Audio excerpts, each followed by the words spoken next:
Welcome to the Investfourmore Real Estate Podcast. My name is Mark Ferguson, and I am your host. I'm a house flipper. I flip 10 to 15 houses a year.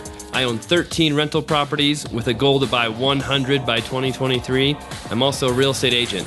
I've been licensed since 2001. I run a team of 9. We sell close to 200 houses a year.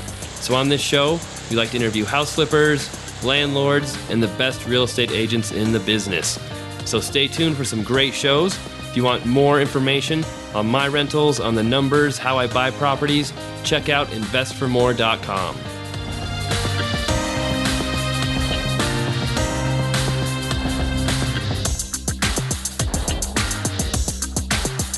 Hey everyone, it's Mark Ferguson with Investfourmore. Welcome to another episode of the Investfourmore Real Estate Podcast. I have an awesome guest on today. Trevor Mauch is a real estate investor, been investing since he was 21, and also is a software developer. So he's going to talk with us about his investing, how he's built a software company that kind of caters to real estate investors, and then some other really cool stuff he's done. Trevor, great to have you on the show. How are you doing? Mark, man, I appreciate the heck out of the invite and doing great. I live out here in Southern Oregon. It's funny, it's, very near summer now.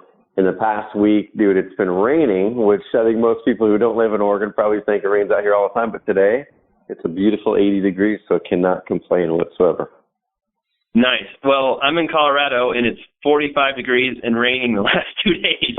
So we're used to sunshine and 80 degrees this time of year. Exactly. We flip-flopped a little bit, so no, that's cool. Yeah, nothing to complain about at all, man. Life's good, and I'm glad to be on this call with you. It's going to be fun. Awesome. Yeah, no, thank you for being on. I know I'm interested to hear your story and hear how you got to where you are today. I always kind of ask my guests, you started investing when you're 21. What drew you to real estate? How did you get started with that first investment property? No, man, that's a great question. So a little bit of my background. So I grew up in a small town here in Oregon, and my dad and mom, I think it was when I was around 5th or 6th grade maybe, my dad was kind of forced with his own decision on to be an entrepreneur or to get a job. And I remember him going through that circumstance himself. I remember vividly when I was a little kid sitting in the back of the car, and my dad was without a job, and my mom was a stay-at-home mom at that time. And the company my dad was working for, he was a manager at this company, went out of business.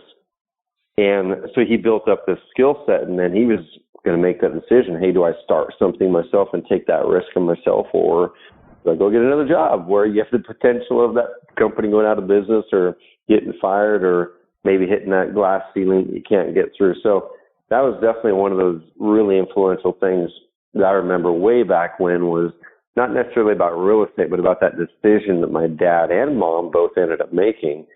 They both ended up starting companies. And I know they worked their butts off those first 2, 3, 4, 5, 6 years. I remember myself as a little kid, slave labor, diving in, helping them in their 2 companies and working. But what really stuck with me was that decision that you can go out there and make the life you want to make, that you can go out there and build something yourself, that the success or failure of it is based on what you do in it versus being at the mercy of someone else or at the mercy of another company or of your employer. So that was one of the first things, Mark, was just growing up in that mindset and just really having that positive outlook. Another thing I think is funny, kind of looking way back, this is same thing, grade school. I remember my dad and I talking, the first time I was ever even introduced into the concept of real estate investing was my dad and I were sitting there talking, when I was in grade school. And I remember him saying something effective. He was like, hey, did you know you can buy houses? Because I was always the kid who was always working with my dad on the projects, was always kind of eager to learn stuff. So I was pretty good at math. My older brother I loved him to death, but he wasn't any of those. And so I think my dad and I would have conversations even at a young age that my older brother didn't. But my dad brought up real estate, and I think he saw some of those late night infomercials and then talking about getting foreclosure properties at the bank for $500, and he's like, yeah, you can get them and you can rent them out. And I go, Dad, well, I've got $500 in my bank account. Let's go down and buy a property. Like, I literally thought you could go down to the bank with that $500 and buy a piece of property. So in grade school and didn't know any better. But I think those lessons stuck with me. And then it wasn't until college that I thought I wanted to be a doctor. Went to a health occupations class, almost fainted, within my first rotation, realized I wasn't going to be a doctor, and had a professor who was an attorney and a real estate investor teaching business law. And his name was Ari DeGroot. And this guy was just a great speaker, very engaging, and just, in a class that should be boring as heck, he made it really exciting and fun. And I'm going, shoot, this guy right here, I'm in an entrepreneurship and marketing, track for my degree. And this guy right here, man, he seems like he's doing something right. He loves the real estate side. He loves doing legal. My grandparents had a bunch of rental properties. My dad at that time had some rental properties. I go, you know what? I'm going to get into real estate. I'm going to start buying some properties. And that's kind of how it started, just the whole mindset, how that was molded. I didn't wake up one day and see an infomercial and say, hey, I want to buy real estate. I think it was a mindset of me not wanting to settle and not wanting to go get a job and be at the mercy of someone else. And all these people around me just happened to, one thing they had in common was they were buying real estate and holding it as an investment. Oh, that's awesome. And it's funny, my dad was a real estate agent when I grew up. And so I kind of grew up the same way. A lot of people don't think of agents as entrepreneurs, but they really are. They don't really have a boss. They're, building their own business. And I'm sure that had an effect on me, not wanting to be in the corporate world, not wanting to have a boss telling me what to do. So I definitely get that concept. What was that first property like? It sounds like it was a fourplex. Is that right? Yeah, it was a fourplex. So this would have been, I was 21, so I guess it would have been junior year, around there. But I remember in college, I'm not sure those of you, so I'm 33 right now, so it kind of gives you time perspective. But in college, back then, which it doesn't seem like it was that long ago, but it's funny. So back then, I didn't use the internet for anything except for researching papers, right? I mean, I literally didn't. I had an email account, but I didn't really use it. So I didn't have a use for it. And we would just really use the internet for researching papers. We didn't buy stuff online or anything at that point. And so what I would do in the school library was, at first I thought I was going to want to wholesale or flip houses, because I would go into the online forums like creonline.com. That was the biggie back then. And this is back in the day when Bigger Pockets was just literally starting going, man. It was like they were just starting to become a thing. And so Online, those forums were the biggie. I was hopping around in there. It seemed like everyone in there was just flipping houses or wholesaling. There's some people buying and holding. And so I started to do a bunch of research on that. I launched myself a little website that I hacked together on a free website builder for attracting sellers. And for me, as I dove into that, I had realized, and I had some kind of epiphanies myself after 6 to 12 months of researching in the library in the college and Online, answering every single, or asking tons of questions, answering all kinds of things in there, and just engaging with people and reading articles. For me, I discovered that being an active real estate investor wasn't for me, because I pulled back, and I'm going to go into the first deal here in a second, but I pulled back and I just took out a piece of paper one day, and this was kind of a turning point for me, where I wrote down, I said, so what is it that I want to get out of real estate? What is it that I want to get out of business? What is it that I don't want to have? And I didn't want to have that job.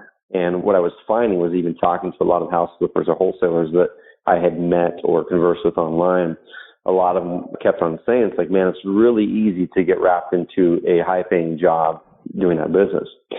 And to me, I was like, man, I want to do what I want to do for my active income, and I want to use real estate for passive income and wealth building. And that's when it switched to me. I go, all right, so my first thing is not going to be flipping a house. My first thing is I want to go out there and find a rental property. And then I started to go, okay, so what are my criteria for what type of return or what type of outcome I want in this property? And I was going, shoot, so I don't have credit. It wasn't that I had bad credit. I just didn't have credit, like zero credit. I hadn't had a credit card, never had a line of credit or anything, so I had no credit. I had less than $1,000 in the bank, so not much resources there. And so all those things, I think a lot of people, when they're getting started, you'd kind of count against yourself and go, I don't have any money, don't know anyone, this, that, can't get a loan. How am I supposed to buy real estate? So I went out there and just wrote down all the criteria of what this first deal absolutely had to look like. I had to be able to get into it with less than $1,000 of my own money and without a bank loan. So which means I would have had to get someone who co-signed on the bank loan, which I didn't want to do that ideally. So it would have been probably my dad, which I didn't want to put him in that position. Or I would have to get the seller to carry back the note. The property would have to cash flow from day one because I didn't have the cash to pull a negative cash flow. It couldn't have a bunch of renovations because I really didn't have the cash to put up a bunch of money for renovations, but I could probably pitch my way into getting some private lending from some private money from a family member.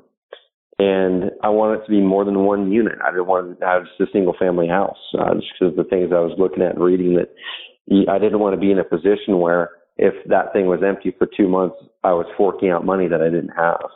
I wanted to make sure that if the property was only halfway full, that it still paid for itself. So yeah, man, I literally went out there and started talking to people at the local real estate. It wasn't really a real estate investors club. It was more of like a landlords club. You know, it was like the local club where people go and talk about landlord tenant stuff. And it was this weird kind of RIA that was wrapped around landlords. And was talking to people there.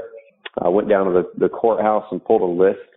And at that courthouse, you could pull a pretty darn specific list. And this list was people who owned properties, you know, over X amount of years of X amount of units in this certain area. And I wanted to be up by the college and the hospital. And I pulled a list of people who owned their properties for 8 years or more, was 3 units or more in around the hospital and college. And they were able to pull it for me and sent out a bunch of letters. Didn't get hardly any replies. Went and talked to 4 or 5 sellers. Ended up finding one seller who was retiring, and I wanted to get out of his rental properties. And he didn't want the tax hit. He owned the properties free and clear.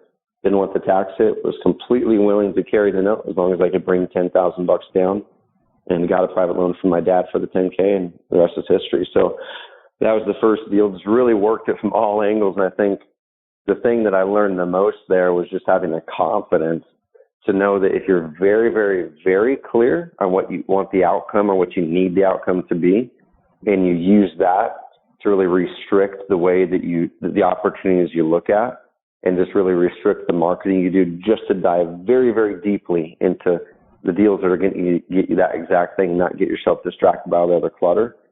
It doesn't matter your age, your experience, your lack of resources. As they say, it's not your lack of resources, it's your lack of resourcefulness usually that leads to failure. So, man, that was the biggest learning lesson there. It was fun. Nice.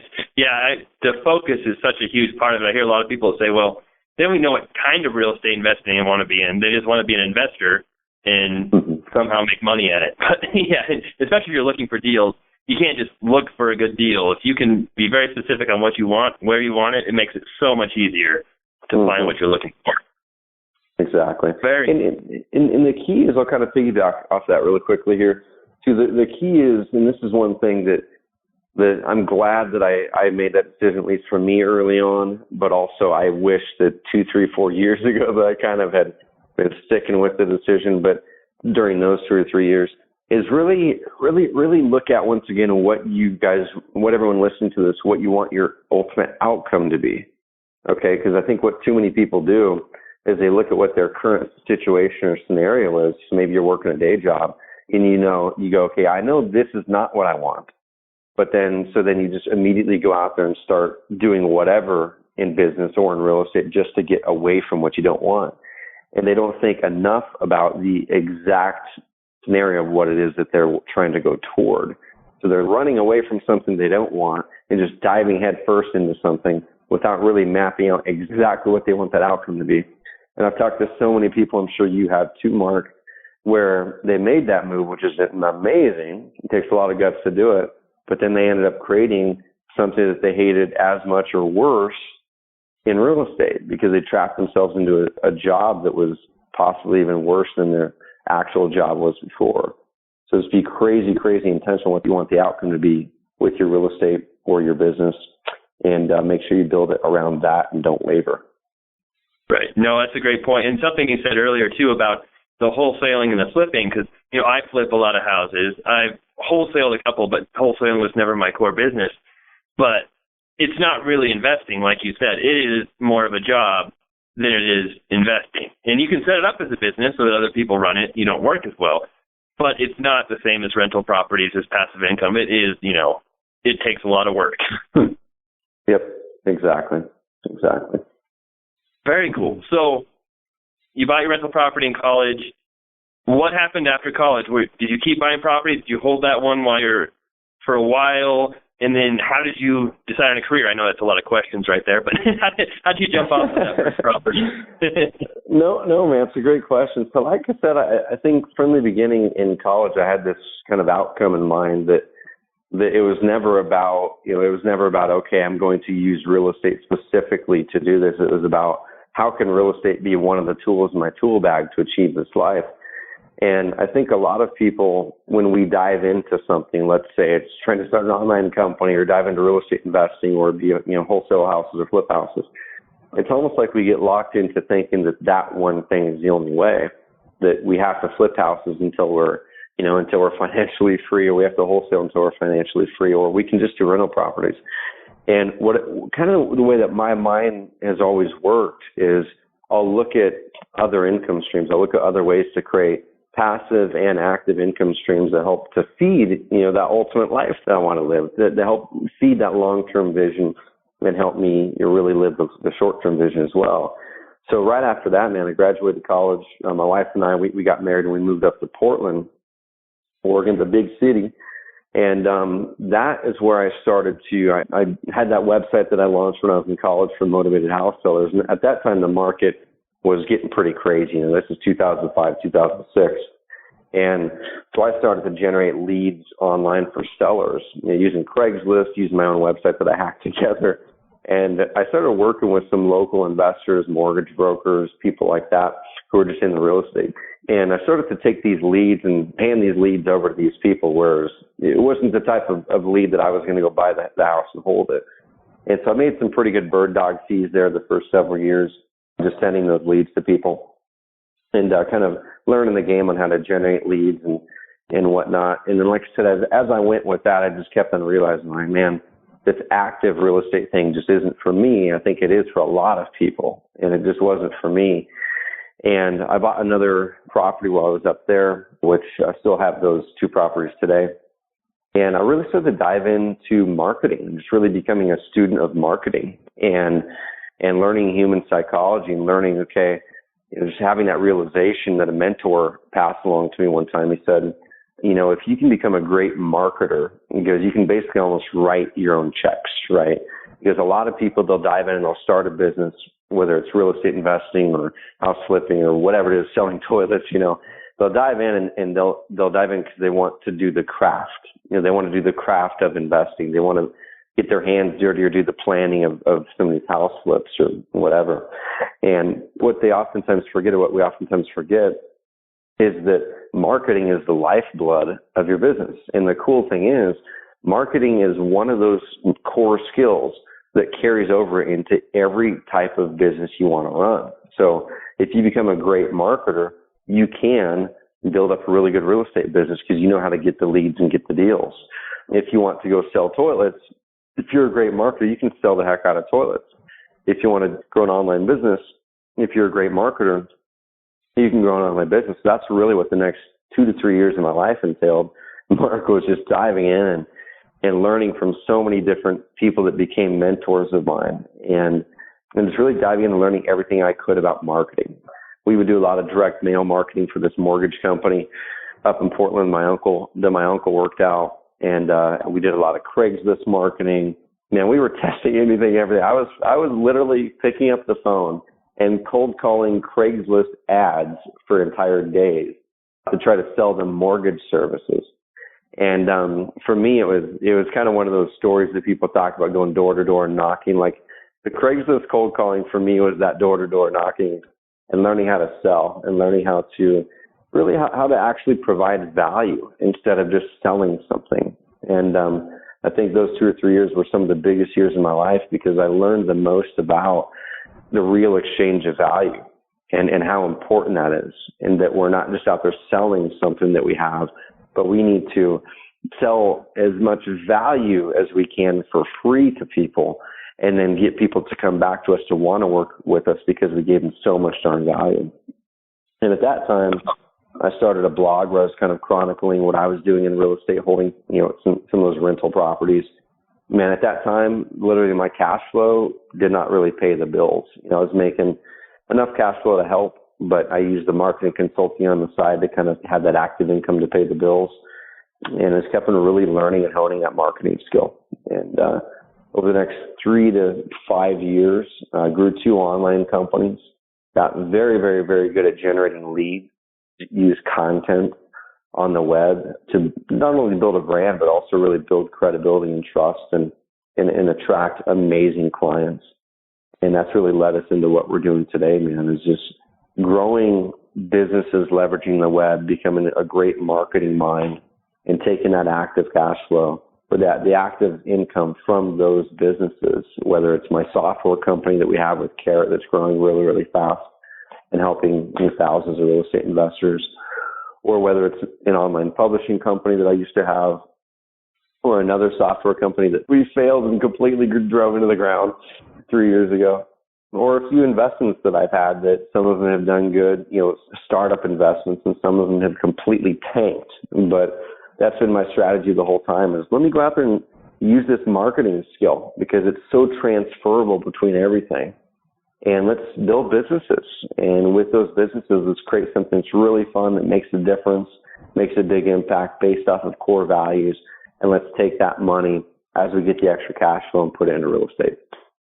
Oh, that's awesome. And I have a really similar philosophy too. And when I'm flipping houses, and I run a real estate team as well that's got 6 agents on it, and the same philosophy, take the active income I'm making from the real estate team or the house flipping, and, I kind of pour it into rental properties to create that passive income. So, yep, I know exactly what you mean.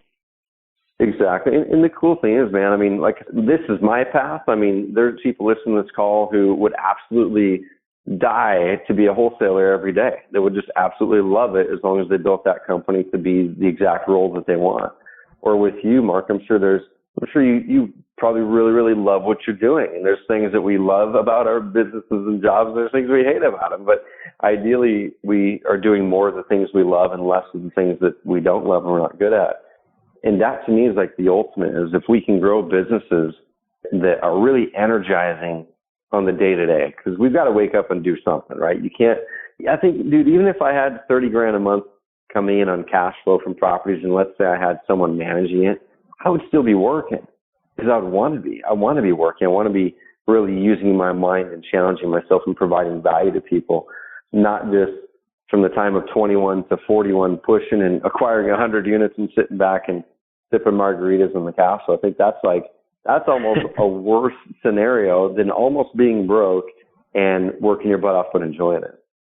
Right. No, I completely agree. Yep. Awesome.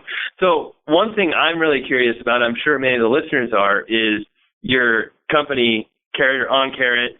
Tell us about that company, what you're doing, and how you're helping real estate investors with it. Yeah, man. So Carrot, we started that.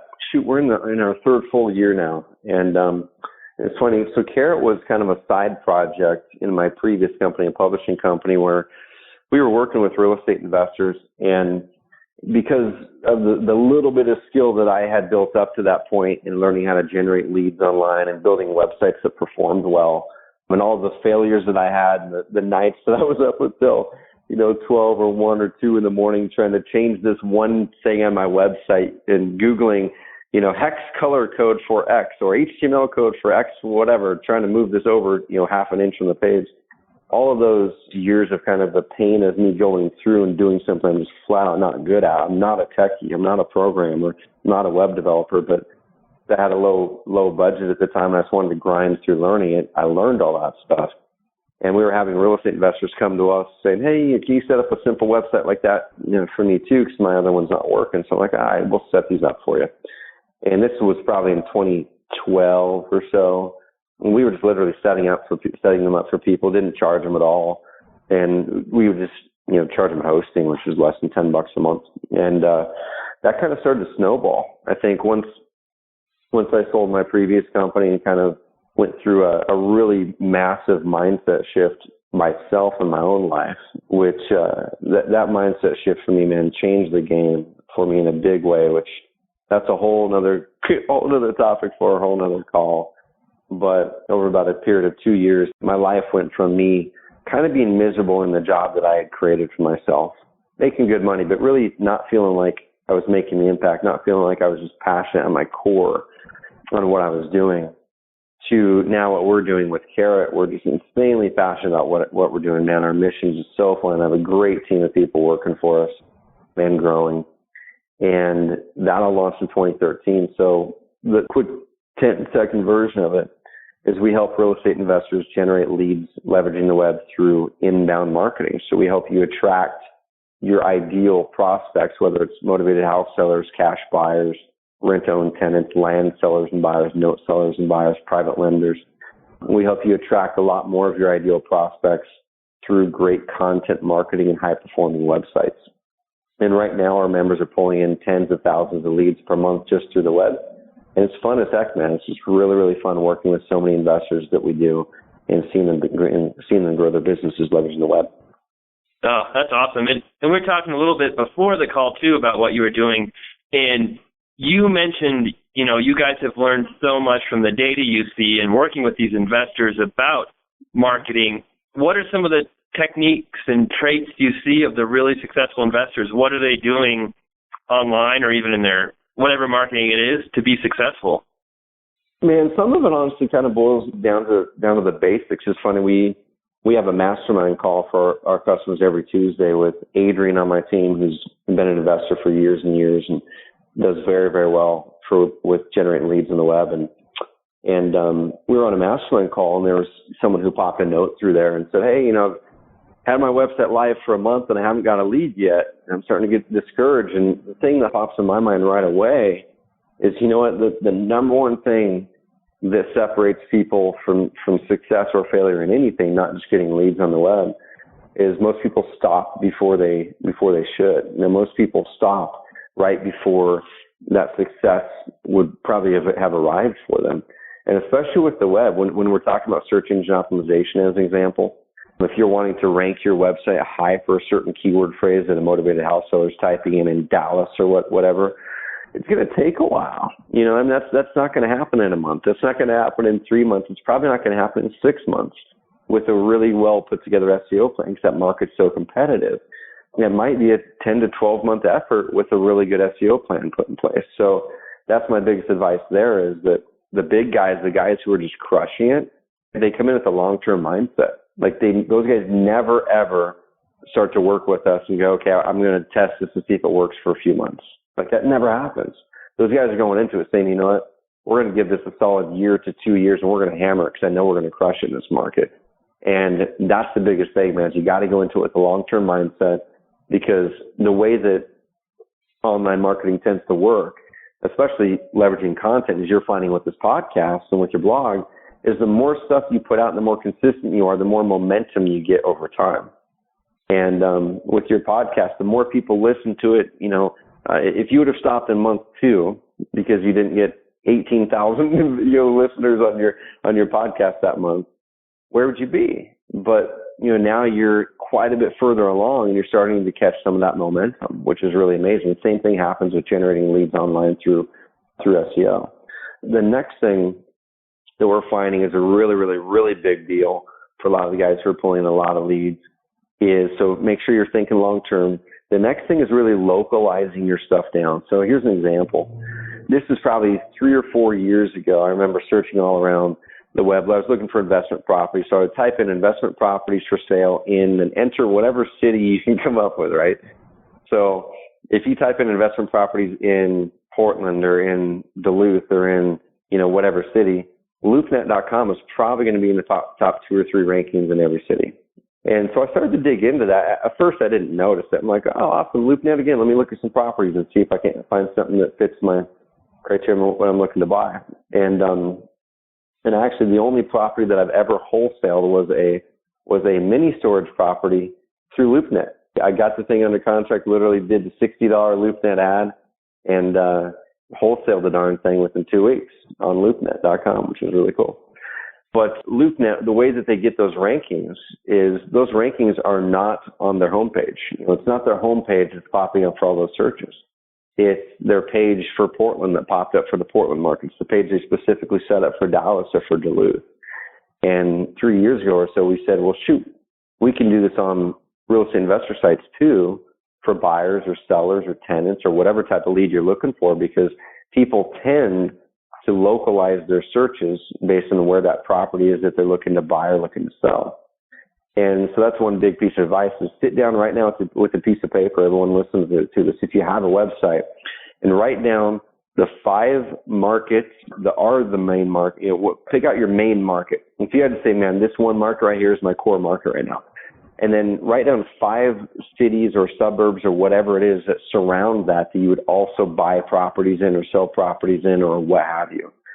And then you need to create a page on your website for every single one of those cities and optimize those pages for the phrases that the seller might type in if you're looking for a motivated house seller, as an example. So if your main market's Dallas, but you would also buy in Fort Worth, maybe have your homepage be Dallas if that's your main core market.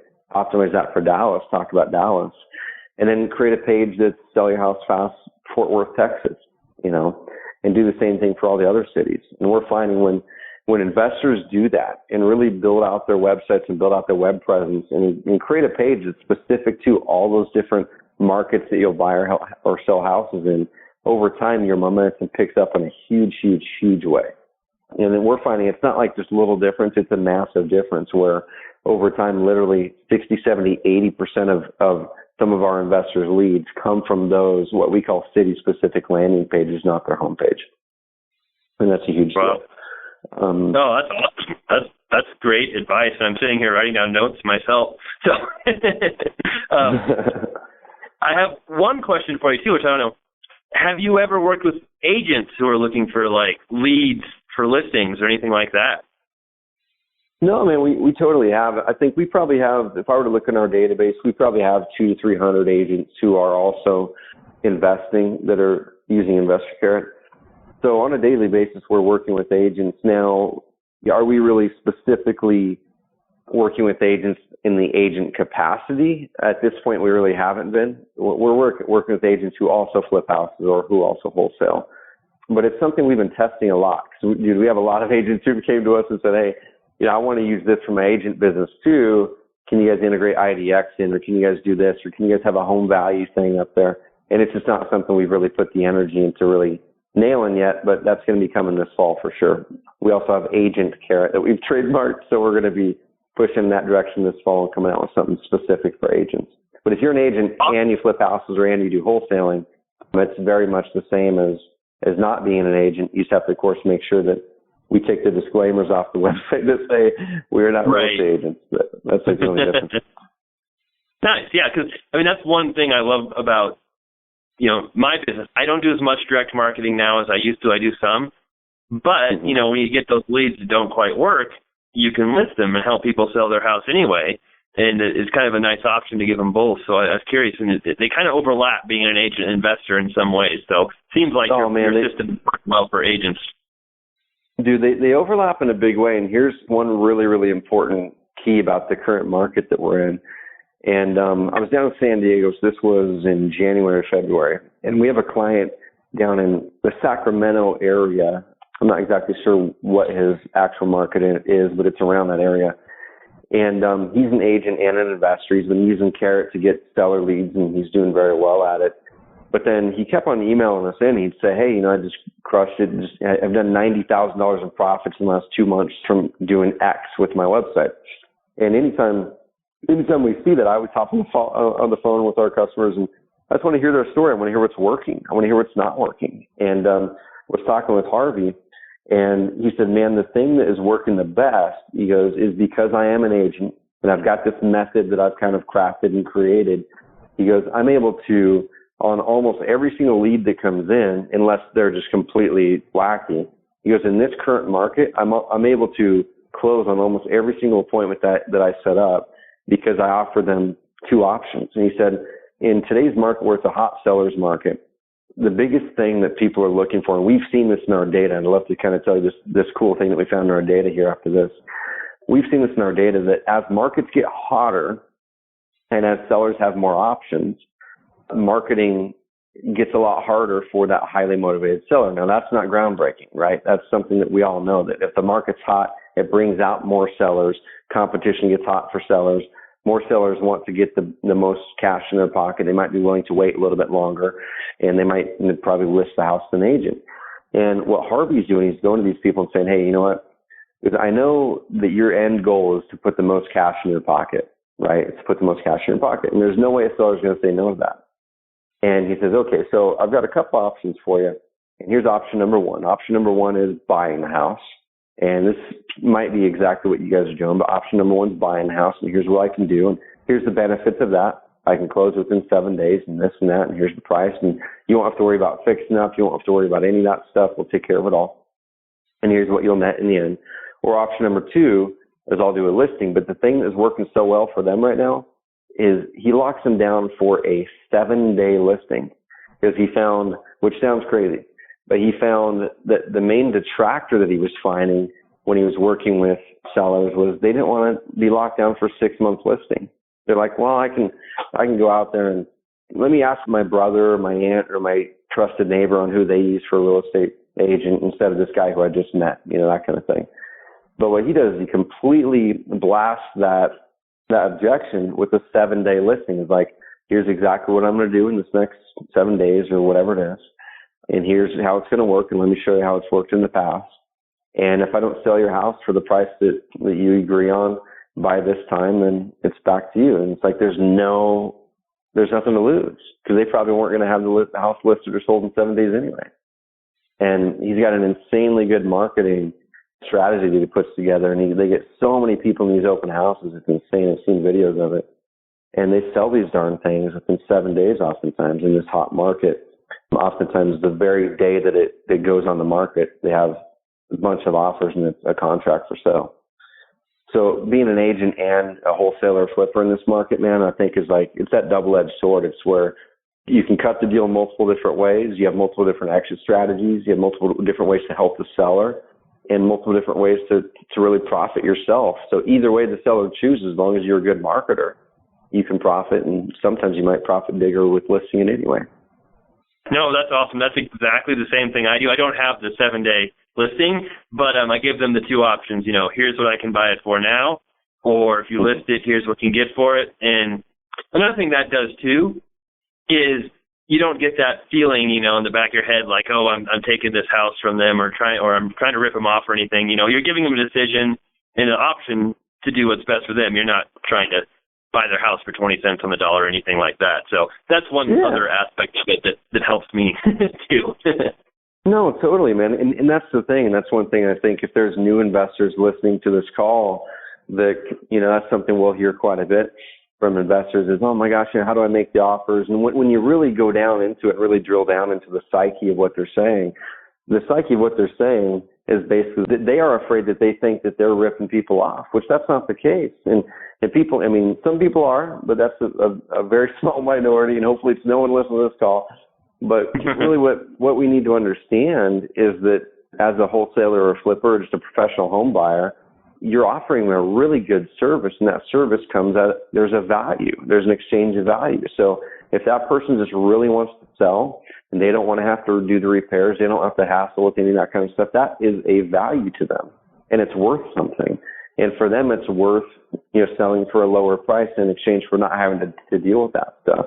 When Harvey does the listings, like I said, they have this insane system going on in California. It's just, when I saw it in action, it's crazy. But oftentimes they actually have their seller put in 10 to 15 grand in minor rehab to make the property just show amazing. So if you're a seller looking at that and you're going, okay, here's option one, here's option two. Option one requires no money out of my pocket. I can have a closing very quickly, no hassle, none of this, none of that, no commission on the top of that or anything. And yeah, I'm going to be selling for a lower price, but I know that that's what I'm going to get for sure, and I can get it by X date. Or option number two is I'm going to have to put in 10, 15 grand to make this amazingly show ready in most cases, unless it's just a dump.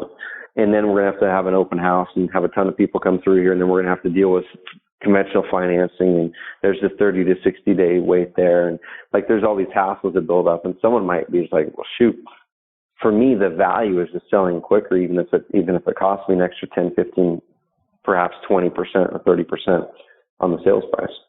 So it's all a mindset with the new investors out there in a big way. Completely agree. Awesome. So we've got a few minutes left here, but we're getting towards the end. Real quickly, we'll talk about how to get in contact with you. But first, do you have any big goals, anything? I know you said you're starting an agent program next year. You talked about one of them. Anything else big going on that you're planning for the future? Man, it's funny. Like I said, with Carrot, the current business we're growing, I mean, we're growing so fast. And I think you may be able to relate with this, Mark, where you have your initial goal for your business, right? You start the business, and there's obviously some financial goals in there and some other goals in there.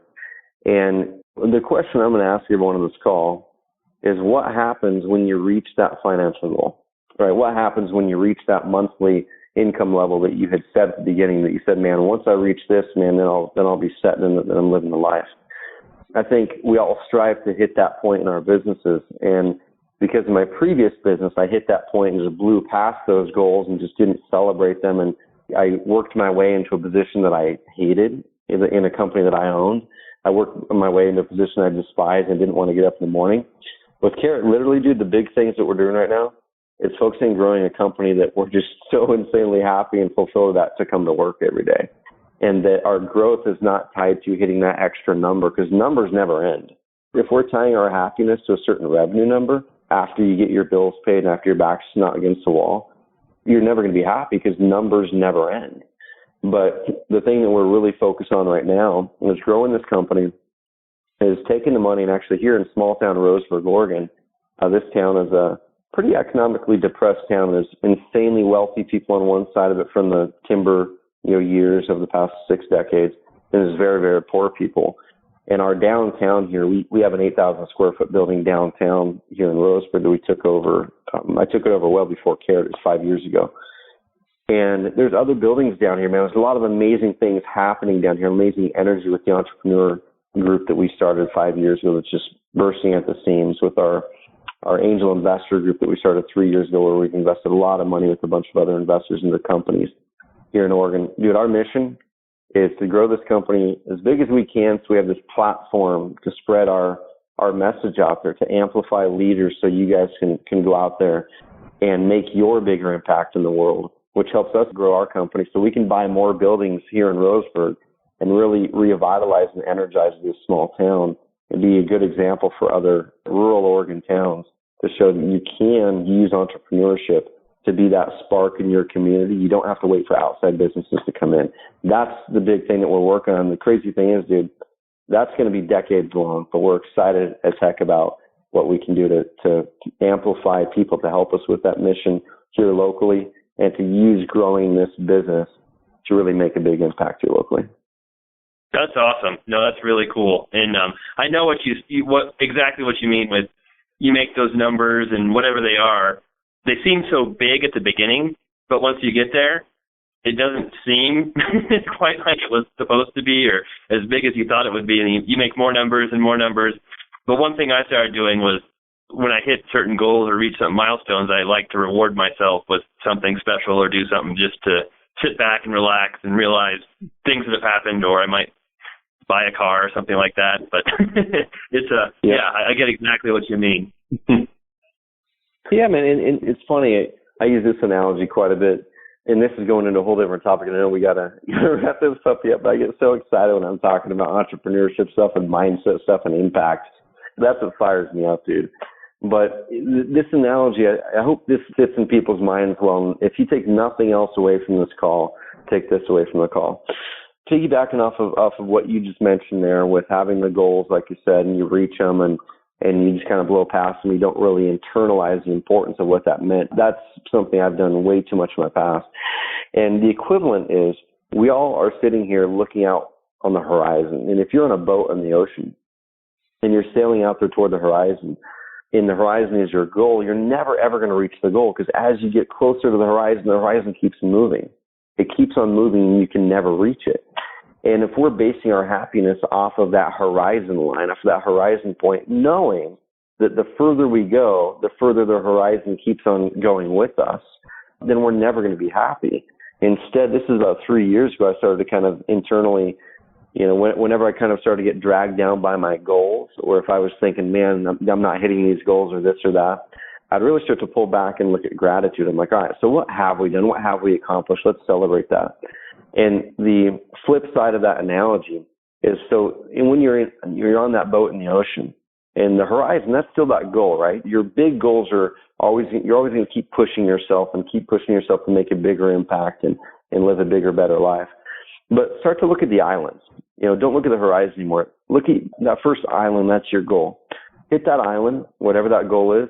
Get off the damn boat and celebrate. Like, literally get off the boat and celebrate. Don't just hit the island and go by it and wave and say, hey, nice to meet you. We're going to the next one. Get off the boat and celebrate. Have a party. And then get back on the boat and look for that next island. Okay, now we hit that. We're amazingly grateful that we did. Let's get back on the boat and let's go over here now. And you're like you're island skipping across the ocean, and you're getting off and celebrating those wins that we have instead of locking our minds into that horizon as our happiness point, because we're never going to get there. And so that's something I have to reimagine that analogy myself multiple times a month, just to get myself out of the goal of out of the mindset of tying my happiness to goals that will likely change and move the closer that we get to them. That's been a huge help for me in my life. No, that's awesome. I actually read a book, I think it's The Power of Now. Same concept, just, if you are constantly thinking about the future or the past, you're never going to be happy.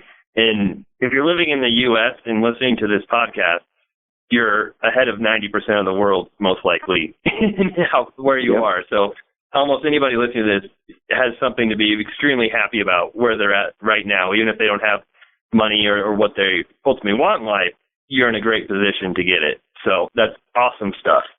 Awesome stuff.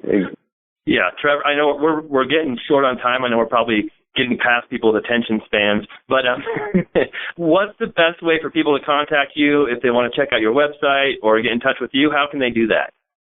Man, probably the best way to contact me is just go to my personal blog, which is Trevor, and I'm going to start blogging a lot more kind of on my own entrepreneurial journey here as I go, both in real estate and outside, but it's just trevormauch.com, so TrevorMauch.com, trevormauch.com, or you can always find me at oncarrot.com, so ONCARROT.com. You can check us out there.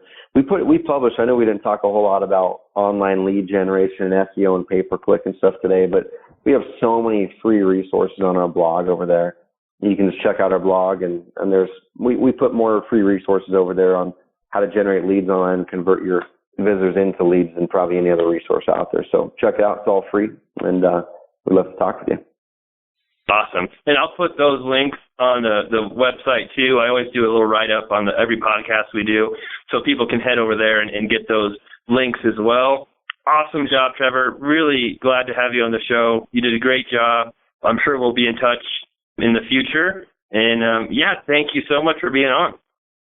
Well, dude, I appreciate the invite again, Mark. And like I said, man, I mean, this podcast that you're putting together is amazing. I've listened to other episodes, and for those of you who did not have a chance to listen to Daniel Clayman's podcast with Mark, definitely do it, because that dude knows his stuff.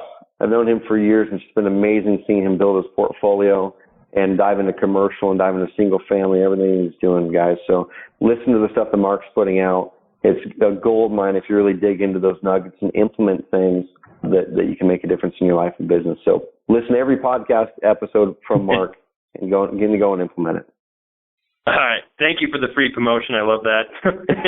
No, I do appreciate it. Yeah, Daniel did an awesome job. I forget which, I think it's like 17. I can't remember which episode, but yeah, he's an awesome guy. Totally agree on that. No, he is for sure. Well, thanks a lot, man, and have a great one. I appreciate the invite once again. All right. Thank you, Trevor. Appreciate it. And yeah, you have a great rest of the week. All right. Thank you, Mark.